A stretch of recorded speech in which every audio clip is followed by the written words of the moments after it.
عذرا کی جدائی کے بعد میں بہت ہی مایوس رہتا تھا کیونکہ میں نے اس سے بے انتہا محبت کی تھی۔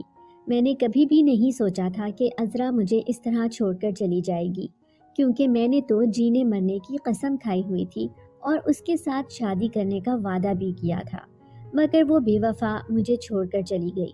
اس کی جدائی کا غم مجھ سے برداشت نہ ہوتا تھا۔ میں جس مقصد کے لیے گاؤں سے شہر آیا ہوا تھا، میں نے تو اب وہ مقصد ہی بھلا دیا تھا، کیونکہ میرے غریب ماں باپ دن رات محنت کر کے مجھے شہر کے ایک کالج میں پڑھا رہے تھے۔ وہ چاہتے تھے کہ میں پڑھ لکھ کر ایک بڑا افسر بن سکوں، پر ان کے سارے خواب میری وجہ سے چکنا چور ہو رہے تھے۔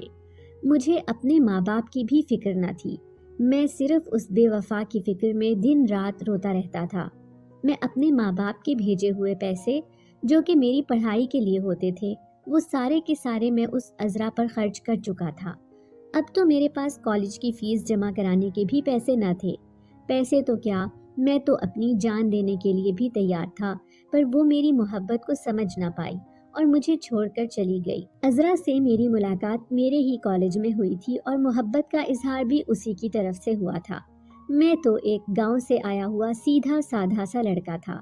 میں تو شہر کی ان لڑکیوں کے فریب کو جانتا تک نہیں تھا۔ اس نے خود ہی مجھے بولا تھا کہ تمہاری اس سادگی پر میں فدا ہو گئی ہوں، مجھے تم سے محبت ہو گئی ہے۔ میری جوانی بھی عروج پر تھی۔ اس کی دن رات کی ملاقاتوں اور پیار بھری میٹھی میٹھی باتوں کا میں بھی دیوانہ ہو گیا تھا۔ اب مجھ سے بھی اس کے بغیر رہا نہیں جاتا تھا، اسی لیے میں بھی اب اس سے بے انتہا محبت کرنے لگا تھا۔ وہ ہر وقت ہی مجھ سے موبائل پر SMS پر کانٹیکٹ میں رہتی تھی، رات کو ساری رات مجھ سے کال پر باتیں کرتی رہتی تھی۔ اس نے مجھے اپنے جال میں اس طرح گھیرا ہوا تھا کہ میرا اب اس گھیر سے نکلنا ناممکن تھا۔ ایک رات وہ خود ہی میرے روم میں آئی، جہاں پر میں اور میرا ایک دوست جو میرا روم میٹ تھا سوئے ہوئے تھے۔ اس نے پہلے SMS کیا کہ میں دروازے پر کھڑی ہوں، دروازہ کھولو۔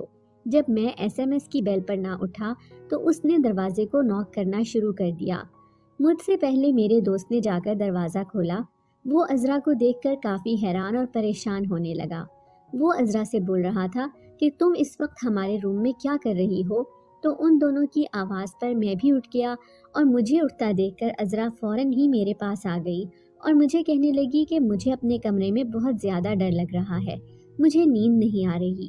میں تو اس پر ذرا سی تکلیف برداشت نہیں کر سکتا تھا، تو یہ کیسے برداشت کرتا کہ اس کو ڈر لگے اور میں اس کو اکیلے چھوڑ دوں؟ تو میں نے اس کو بولا کہ چلو میں تمہارے ساتھ تمہارے روم میں چلتا ہوں، جب تمہیں نیند آ جائے گی پھر میں اپنے کمرے میں واپس آ جاؤں گا۔ تو وہ فوراً ہی مان گئی، کیونکہ وہ آئی بھی اسی لیے تھی۔ میرا دوست میری یہ بات سن کر حیرت سے میری طرف دیکھنے لگا اور مجھے کہنے لگا کہ عاطف، پاگل ہو گئے ہو تم؟ عذرا کے کمرے میں کیسے جا سکتے ہو؟ کالج کی انتظامیہ بہت ہی سخت ہے، تمہیں کالج سے بھی نکال سکتے ہیں۔ پر مجھے اس وقت عذرا سے بڑھ کر اور کوئی بھی نہیں تھا۔ میں نے بنا کچھ سوچے سمجھے عذرا کے ساتھ جانا ہی ضروری سمجھا۔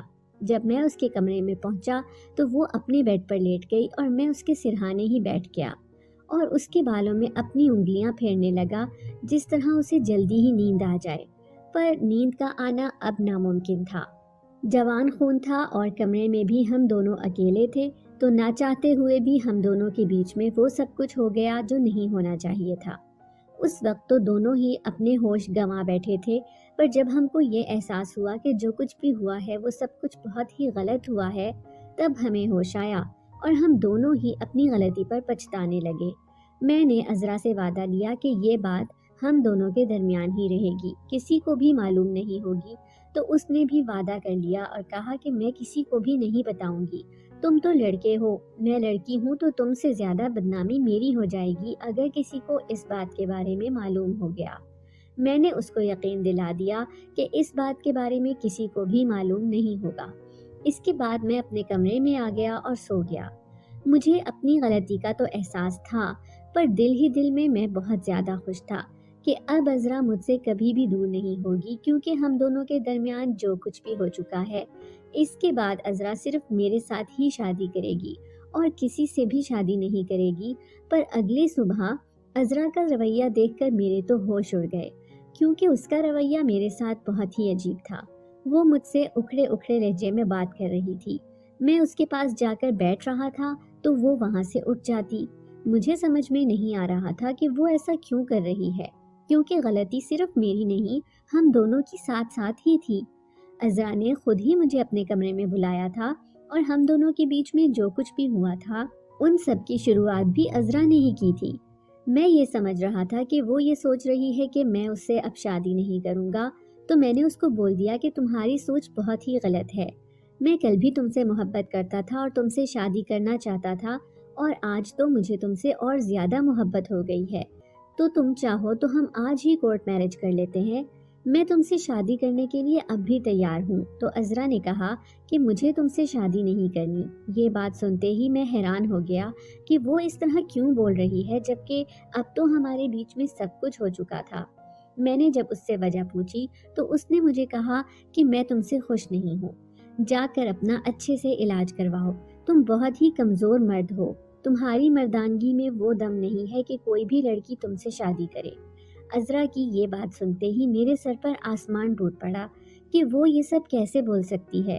پھر اسی نے مجھے کہا کہ میں کوئی مذاق نہیں کر رہی، میں اپنی زندگی برباد نہیں کرنا چاہتی، تمہیں کسی اچھے سے ڈاکٹر کے علاج کی سخت ضرورت ہے، تو تم اپنا علاج کرواؤ اور مجھے بھول جاؤ۔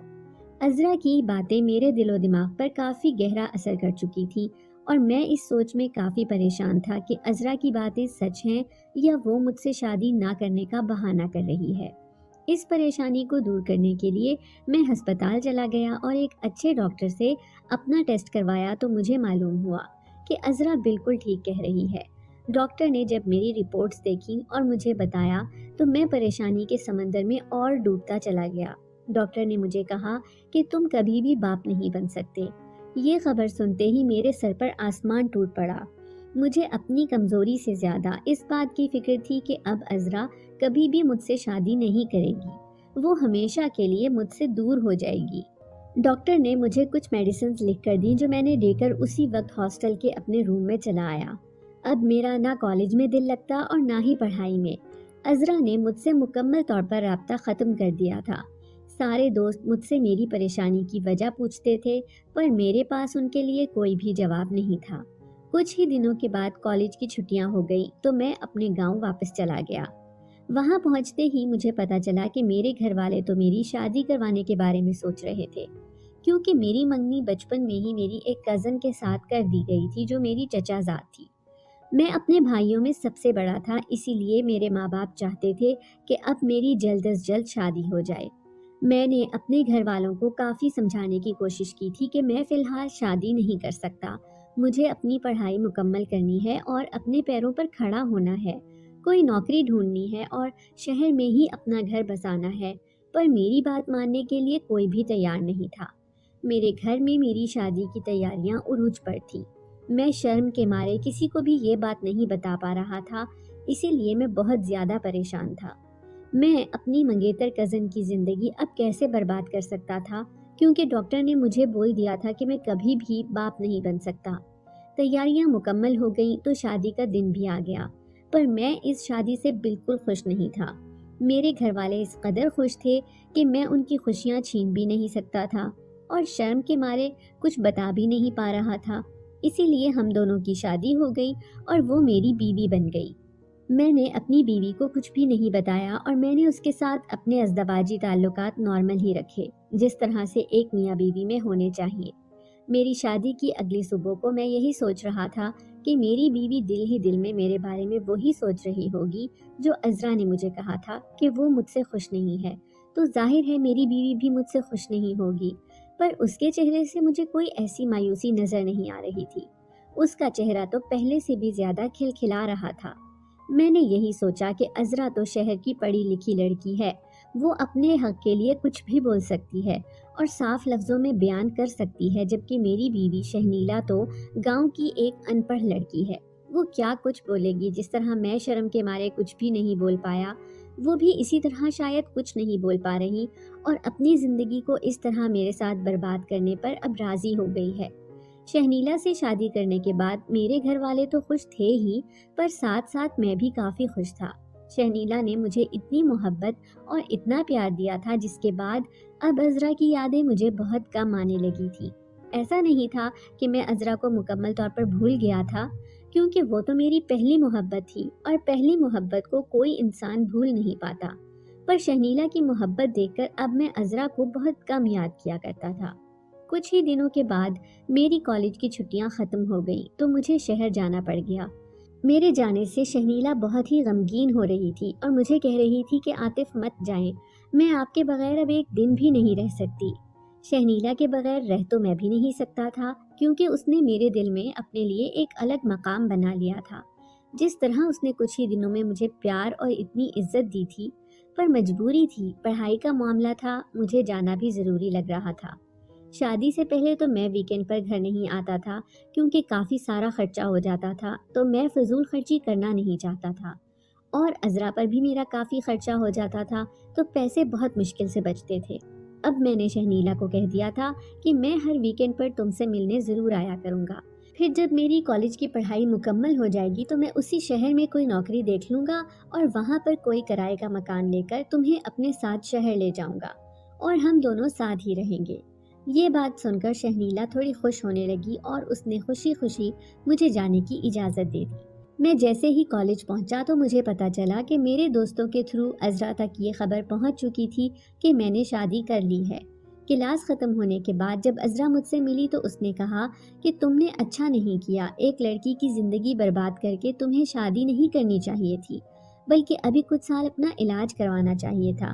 عذرا نے مجھے کہا کہ تم مرد لوگ ہوتے ہی خود غرض ہو، تم لوگوں کو صرف اپنے بارے میں ہی پتا ہوتا ہے، صرف اپنی خوشیاں چاہتے ہو۔ عورت کو تو جوتی کے برابر سمجھتے ہو تم لوگ، عورت کو ایک کھلونا سمجھتے ہو جس کے ساتھ کھیل کر اسے پھینک دیا جاتا ہے۔ عذرا تو اس وقت میری محبت پر بھی یقین نہیں کر رہی تھی، کہہ رہی تھی اگر تمہاری محبت سچی ہوتی تو تم اتنی جلدی شادی نہ کر لیتے، تم نے میرے ساتھ صرف وقت گزارا ہے، تمہاری محبت جھوٹی تھی۔ میں نے اس کو کوئی بھی جواب نہیں دیا اور اس وقت وہاں سے چلا گیا۔ میں اس کو اگر یہ بتا بھی دیتا کہ شادی میں نے اپنی مرضی سے نہیں بلکہ گھر والوں کی مرضی سے کی ہے تو اس کو اس بات پر بالکل بھی یقین نہیں آتا۔ اور رہی بات شہنیلا کی زندگی برباد کرنے کی، تو میں نے اپنی شرم کے مارے کسی کو بھی کچھ بتا نہیں پایا، پر شہنیلا تو مجھ سے بہت خوش تھی۔ اسی لیے میں نے یہی سوچا تھا کہ جب میں شہنیلا کو اپنے ساتھ شہر لے کر آؤں گا تو اس کو ساری حقیقت بتا دوں گا اور پھر ہم کسی اناتھ آشرم سے کوئی بچہ اڈاپٹ کر لیں گے۔ مجھے یقین تھا کہ شہنیلا میری کزن ہے، وہ میری مجبوری ضرور سمجھے گی اور اس طرح عذرا کی طرح مجھے چھوڑ کر نہیں جائے گی۔ دن کو کلاس اور کالج میں مصروف ہونے کی وجہ سے میں شہنیلا سے بات نہیں کر پاتا تھا، پر رات کو ہر روز ہی میں 2-3 گھنٹے مسلسل شہنیلا سے کال پر بات کرتا تھا۔ ہم دونوں کی پیار بھری باتوں میں کس طرح یہ 3-4 گھنٹے گزر جاتے تھے کچھ معلوم نہیں ہوتا تھا، اور دل کرتا تھا ساری رات ہی ہم باتیں کرتے رہیں، پر مجبوری ہوتی تھی۔ صبح کو 8 بجے میری کالج میں کلاس شروع ہو جاتی تھی، اسی لیے وہ مجھے اکثر کہتی تھی کہ عاطف رات کو جلدی سو جایا کرو ورنہ صبح میں آپ کی آنکھ نہیں کھلے گی۔ اس کو میری بہت زیادہ فکر ہوتی تھی، اسی لیے اس کے لیے میرے دل میں محبت دن بدن بڑھتی جا رہی تھی۔ ہماری شادی کو ابھی ایک ہی ہفتہ گزرا تھا جب میرے گھر سے اچانک مجھے کال آئی کہ شہنیلا کی طبیعت بہت زیادہ خراب ہو گئی ہے، اسے چکر آ رہے ہیں اور الٹیاں ہونے لگی ہیں۔ میں اس کی خراب طبیعت کے بارے میں سن کر کافی پریشان ہونے لگا، تو میرے گھر والوں نے مجھے بتایا کہ ہم یہاں پر سرکاری ہسپتال میں اس کا چیک اپ کروا چکے ہیں جس سے اس کو کوئی فرق نہیں پڑا ہے، تم شہنیلا کو اپنے ساتھ شہر لے جا کر کسی اچھے ہسپتال میں اس کا چیک اپ کرواؤ۔ میں نے کالج سے کچھ دنوں کی چھٹی لی اور فوراً گاؤں روانہ ہو گیا۔ میں وہاں پہنچ کر جب شہنیلا سے ملا تو شہنیلا واقعی مجھے کافی کمزور نظر آ رہی تھی، اس کا چہرہ زرد پڑنے لگا تھا اور وہ کچھ کھا پی نہیں رہی تھی۔ اس نے مجھے بتایا کہ میں جو کچھ بھی کھاتی ہوں اسی وقت چکر آنے لگتے ہیں اور الٹی ہو جاتی ہے۔ اپنی نئی نویلی دلہن کو اس طرح بیمار بستر پر پڑا ہوا دیکھ کر میرا دل بہت گھبرا رہا تھا اور بہت اداس بھی تھا۔ میں نے اپنے بابا سے کچھ پیسے لیے اور شہنیلا کو لے کر شہر آ گیا۔ کیونکہ میں شہر میں ہاسٹل میں رہتا تھا تو میں نے شہنیلا کو وہاں لے جانا مناسب نہیں سمجھا اور ایک ہوٹل میں ہی 2 دن کے لیے ایک روم بک کروا دیا۔ پہلی رات اس روم میں گزارنے کے بعد میں صبح کو ناشتہ کروانے کے بعد شہنیلا کو ہسپتال لے گیا، جہاں پر ڈاکٹر نے اس کا چیک اپ کیا۔ کچھ ضروری ٹیسٹ کروانے کے بعد جب رپورٹ سامنے آئی تو ڈاکٹر نے مجھے مبارکباد دیتے ہوئے کہا کہ آپ باپ بننے والے ہیں۔ یہ خبر سنتے ہی میرے سر پر آسمان ٹوٹ پڑا اور کافی حیرانی ہونے لگی، کیونکہ مجھے معلوم تھا کہ میں کبھی باپ نہیں بن سکتا۔ مجھ میں جو کمی تھی وہ میں شہنیلا کو بتا تو نہیں سکتا تھا، پر مجھے اب شہنیلا کے کردار پر شک ہونے لگا۔ میں اس کو کچھ بھی صاف لفظوں میں نہیں بتا سکتا تھا، اس لیے میں نے ڈاکٹر سے اسی وقت دوائیوں کا لکھا ہوا پرچہ لے کر شہنیلا کو اپنے ساتھ ہوٹل والے روم میں لے گیا۔ شہنیلا اس بات سے کافی خوش تھی اور بار بار مجھے بول رہی تھی کہ کال کر کے گھر والوں کو یہ خوشخبری سناؤ، پر میں اس وقت اتنی پریشانی میں تھا کہ مجھے شہنیلا کا بات کرنا بھی اچھا نہیں لگ رہا تھا۔ وہ مجھے بار بار یہ بات بول رہی تھی کہ میں اس بچے سے خوش نہیں ہوں، کیا مجھے اپنے بچے کے ہونے کی خوشی محسوس نہیں ہو رہی ہے؟ پر میں مجبور تھا، میں اس کو کچھ بھی نہیں بتا سکتا تھا۔ 2 دن شہنیلا کو اپنے پاس رکھ کر تیسرے دن میں نے شہنیلا کو اکیلے ہی گاؤں کے لیے بس پر بٹھا دیا۔ وہ میرے اس رویے سے کافی پریشان تھی کہ مجھے اچانک یہ خبر سننے کے بعد کیا ہو گیا ہے۔ اس نے مجھے کافی بار کہا کہ وہ اکیلی گاؤں نہیں جائے گی، میں ہی اس کو گاؤں چھوڑنے کے لیے جاؤں۔ وہ کبھی بھی شہر اکیلی نہیں آئی ہے اور نہ ہی کبھی اس طرح اکیلے سفر کیا ہے۔ مجھے بہت زیادہ ڈر لگ رہا ہے، اس حالت میں تو آپ کو مجھے اکیلے چھوڑنا ہی نہیں چاہیے، پر آپ نہ جانے کیوں مجھے اتنا پریشان کر رہے ہیں۔ میں نے اس کو کوئی بھی جواب دینا ضروری نہیں سمجھا، کیونکہ مجھے لگ رہا تھا کہ شہنیلا نے مجھے بہت بڑا دھوکہ دیا ہے، اور میں اسے بس میں بٹھا کر اپنے ہاسٹل روم میں چلا آیا۔ وہاں پر بیٹھ کر میں اپنی قسمت پر زاروں قطار رونے لگا کہ زندگی نے مجھے کیسے موڑ پر لا کر کھڑا کر دیا ہے۔ نہ میں کسی کو بتا سکتا ہوں کہ میرے ساتھ کیا مسئلہ ہے، اور نہ ہی شہنیلا سے بول سکتا ہوں کہ وہ مجھے دھوکہ دے رہی ہے۔ میں نے اب یہ ارادہ کر لیا تھا کہ اب میں کبھی بھی گاؤں واپس شہنیلا کے پاس نہیں جاؤں گا۔ کچھ ہی گھنٹوں کے بعد جب شہنیلا گاؤں پہنچ گئی تو میرے بابا کی میرے نمبر پر کال آئی، جو مجھے کافی زیادہ ڈانٹنے لگے اور کہنے لگے کہ اس حالت میں تم شہنیلا کو اکیلے یہاں بھیجنے کی تمہاری ہمت کیسے ہوئی؟ تم اس کو اس حالت میں اکیلے کیسے چھوڑ سکتے ہو؟ تم تو بہت ذمہ دار لڑکے تھے، تم اتنے غیر ذمہ دار کیسے ہو سکتے ہو، جبکہ یہ تمہاری اپنی بیوی کی بات ہے اور وہ تمہارے بچے کی ماں بننے والی ہے۔ بابا نے مجھے کہا کہ مجھے تم سے یہ امید ہرگز نہیں تھی، میں نے شاید بہت بڑی غلطی کر دی ہے تمہیں شہر بھیج کر، وہاں جانے کے بعد تم بہت غیر ذمہ دار ہو گئے ہو۔ میں نے ان کی یہ ساری ڈانٹ چپ کر کے سنی اور پھر انہوں نے کال بند کر دی۔ رات ہوتے ہی شہنیلا کی مجھے کال آئی، جو میں نے ریسیو نہیں کی اور کال کاٹ کر اپنا موبائل بند کر دیا۔ کافی سارے دن اس طرح ہی گزر گئے اور میں نے گھر کوئی بھی رابطہ نہ کیا۔ کچھ دن گزر جانے کے بعد میں نے ایک دوست کے نمبر سے بابا کو کال کی اور ان کو کہا کہ میرا موبائل خراب ہو گیا ہے، میں اس لیے آپ سے بات نہیں کر پایا۔ آپ میری فکر مت کیجیے گا، جب میں اپنا موبائل ٹھیک کروا لوں گا تو خود ہی آپ سے رابطہ کر لوں گا۔ تو پاپا بھی بے فکر ہو گئے۔ 2 مہینے اسی طرح گزر گئے۔ بابا کو اپنے دوست کے نمبر سے کال کرتا رہا اور ان کی خیریت معلوم کرتا رہا۔ تقریباً 3 مہینوں کے بعد میں نے ایک چکر گھر کا لگایا، وہ بھی بابا کے کہنے پر، کیونکہ میرا بالکل بھی دل نہیں تھا کہ میں شہنیلا سے جا کر ملوں۔ میں ایک ہی رات کے لیے گیا تھا اور اگلے دن مجھے واپس آنا تھا۔ وہاں پہنچ کر مجھے دیکھ کر شہنیلا کافی خوش ہونے لگی۔ میں اپنے گھر والوں سے مل کر جب شہنیلا کے پاس اس کے کمرے میں گیا تو وہ مجھے گلے لگ کر زاروں قطار رونے لگی اور کہنے لگی کہ مجھے اپنے اس رویے کی وجہ بتاؤ، مجھ سے آخر ایسا کون سا گناہ ہو گیا ہے جس کی اتنی بڑی سزا آپ مجھے دے رہے ہو۔ میں نے اس کو کہا کہ میں ابھی تمہیں کچھ بھی نہیں بتاؤں گا، تمہیں اس بات کے لیے انتظار کرنا پڑے گا۔ وہ اس بار مجھے پہلے سے بھی زیادہ کمزور اور مایوس نظر آ رہی تھی، پر اس کی اس حالت کا مجھے ذرا احساس نہیں ہو رہا تھا، کیونکہ میرے دل میں بس یہی بات گھر کر گئی تھی کہ شہنیلا نے مجھے بہت بڑا دھوکہ دیا ہے۔ جب رات کو میں شہنیلا سے الگ صوفے پر سویا تو وہ مجھے کہنے لگی، عاطف میں مر جاؤں گی، میں نہیں سہ سکتی آپ کی ایسی بے رخی، مجھے وہ سزا نہ دیں جس کا میں نے کوئی گناہ بھی نہیں کیا۔ آپ مجھے ایک بار تو بتائیں کہ میرا قصور کیا ہے، میں وعدہ کرتی ہوں اگر میرا قصور ہوگا تو میں خود ہی آپ سے دور چلی جاؤں گی، پر مجھ سے آپ کا یہ رویہ بالکل بھی برداشت نہیں ہو رہا۔ میں نے چپ کر کے اس کی باتیں سنی اور دوسری طرف منہ پھیر کر سو گیا۔ اگلی صبح کو جب میری آنکھ کھولی تو شہنیلا اسی جگہ صوفے کے قریب نیچے زمین پر بیٹھی ہوئی تھی اور اس کے چہرے پر ابھی تک آنسوؤں کے نشان ظاہر تھے۔ اس سے لگ رہا تھا کہ وہ ابھی ابھی ہی سوئی ہے اور پوری رات روتی رہی ہے۔ میں اس کو اسی جگہ چھوڑ کر کمرے سے باہر چلا گیا جہاں پر اماں ناشتہ بنا رہی تھی اور میں نے ناشتہ کیا اور اماں سے اور بابا سے خدا حافظ کہہ کر شہر کے لیے نکل پڑا۔ شہر پہنچتے ہی میں نے بابا کو کال کی اور اپنی خیریت کی خبر سنائی کہ میں خیر سے پہنچ گیا ہوں، آپ بے فکر رہنا، کیونکہ بابا کو اکثر اس وقت کافی فکر رہتی تھی جب میں سفر کرتا تھا۔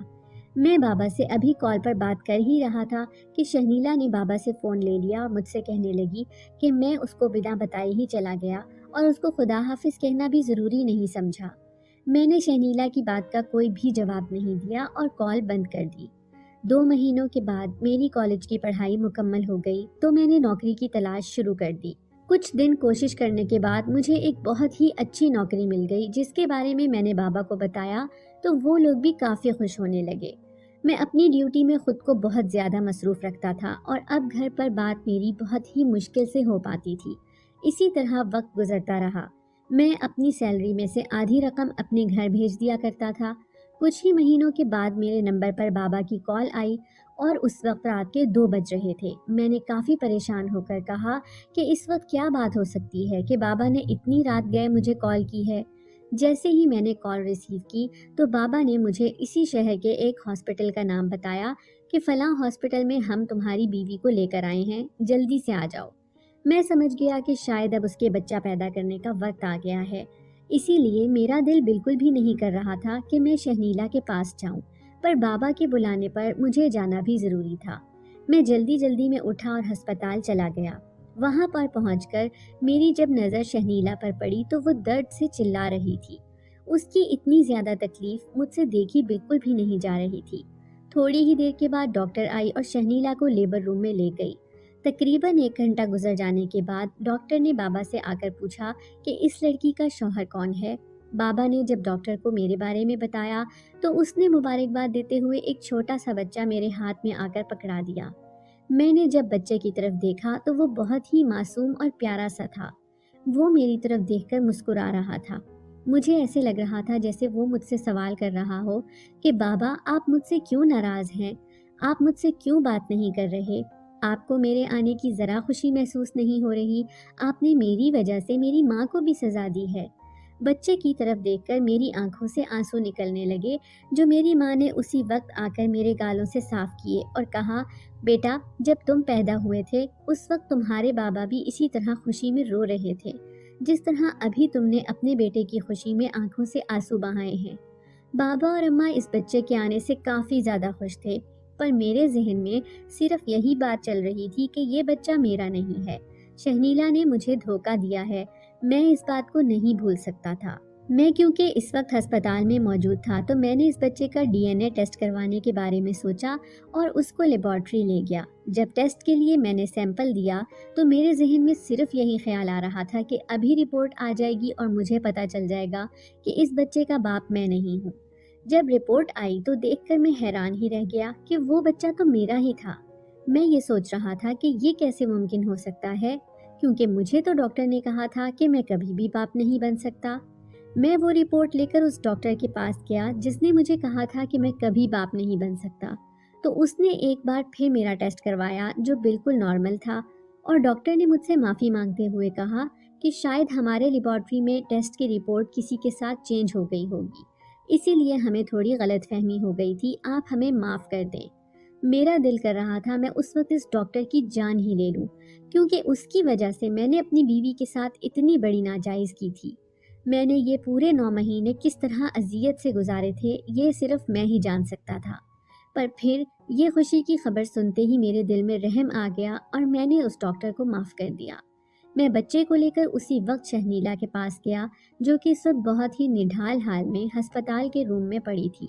میں نے اپنے چہرے پر مسکراہٹ سجاتے ہوئے شہنیلا کو اپنا بچہ دکھایا اور اس کو مبارکباد بھی دی۔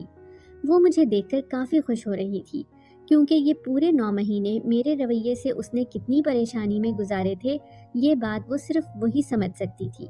میں نے اپنے رویے کے لیے شہنیلا سے معافی مانگی اور اسے ہسپتال سے اپنے اس گھر میں لے گیا جو میں نے کرائے پر لیا ہوا تھا، جہاں پر میں، شہنیلا اور ہمارا بچہ بہت ہی خوش اور پرسکون زندگی گزارنے لگے۔